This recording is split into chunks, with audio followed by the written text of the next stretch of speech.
Një delegacion I Federatës Shqiptare të Futbollit zhvilloi një vizitë zyrtare në Bashkinë Shkodër ku sekretari I përgjithshëm I FSHF Ilir Shulku u prit në një takim nga kryetari I Bashkisë Benet Beci, e ku ishin të pranishëm edhe përfaqësues të tjerë të dy institucioneve. Takimi u fokusua në forcimin e bashkëpunimit institucional dhe avancimin e projekteve infrastrukturore në shërbim të futbollit në kuadër të përgatitjeve për finalet e kampionatit evropian U21.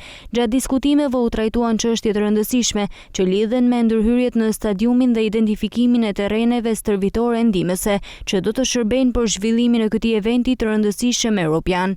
Në përfundim të takimit, palët arritën një mirëkuptim për disa drejtime konkrete bashkëpunimi.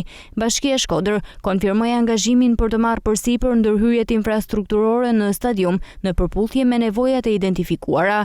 Gjithashtu, u shpreh gatishmëria për bashkëpunim në zhvillimin e kompleksit sportiv Zmiani sipas kushteve të dakortësuara mes palëve.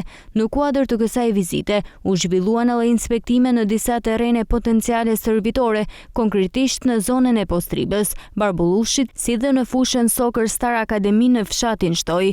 Palët ranë dakord që në vijim të ndërmerren hapa konkret për finalizimin e ndërhyrjeve prioritare në stadium, realizimin e vlerësimeve teknike të detajuara për terrenet në shqyrtim dhe formalizimin e dakordësive përmes dokumentacionit përkatës zyrtar. Kjo vizitë përfaqëson një hap të rëndësishëm drejt përmirësimit të infrastrukturës sportive dhe krijimit të kushteve më cilësore për zhvillimin e futbollit në qytetin e Shkodrës, si pjesë e përgatitjeve për organizimin e një kompeticioni të rëndësishëm evropian.